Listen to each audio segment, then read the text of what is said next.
Знаете ли какво става, когато ние не приемем нашите родители? Това, което се случва, е нещо съвсем просто и нещо много лесно за обяснение. Ние сме 50% нашата майка и 50% нашия баща. 50% от нас, нашата дясна ръка. Ръка! Глупости! Нищо продължай, може го изрежем. Не, спирам го. Не го спирай, пусти го от начало, ще го изрежем, ти казах. В смисъл да го пусна от начало? Не да пустиш, говори от начало, все едно сега почваш. Чакай малко. Сори, ама... Говори от начало, все едно сега почваш и после ще го изрежем. Ще изрежем, добре. Да. Всеки път да почвам от начало. Да, или си почти от мисълта, къде ти после ще ги нанадим. Говоря глупости за това. Де говори глупости. Добре ли? Чай да изляза и си почвай. Добре. Айде. Здравейте! Знаете ли какво се случва, когато ние не приемем нашите родители? Това, което се случва, е всъщност ние да изключим себе си от нашата родова система. Да застанем на отделно място като отделен елемент, което всъщност не е никак правилно. 50% от нашата дясна част, това е нашия баща. 50% от нашата лява част, нашата лява страна, това е нашата майка.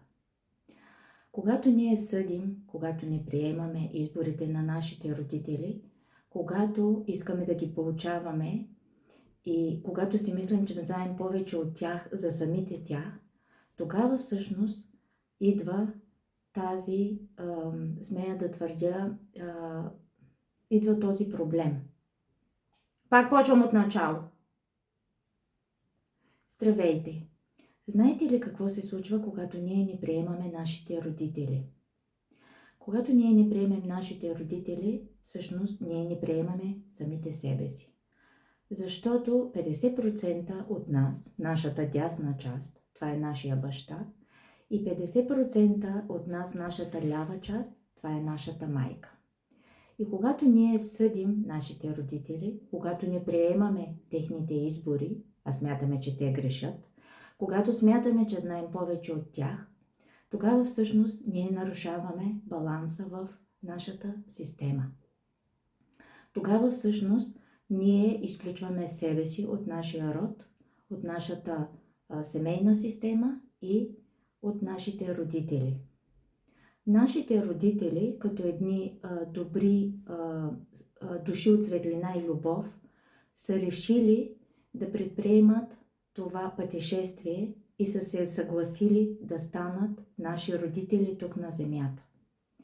Те са го направили от любов към нас и от желание да ни помогнат ние да слезем тук в този наш живот.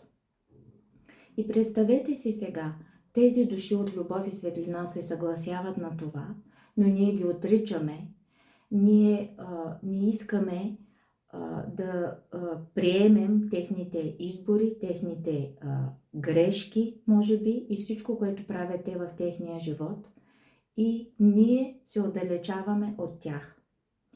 Знаете ли какво се случва с хората, които не приемат своите родители? Обикновено това, което се случва с тях, е, че те блокират потока на изобилие, на енергия от техния род да тече към тях.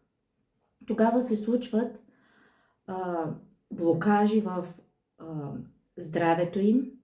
Те са психически и физически в недобро здравословно състояние.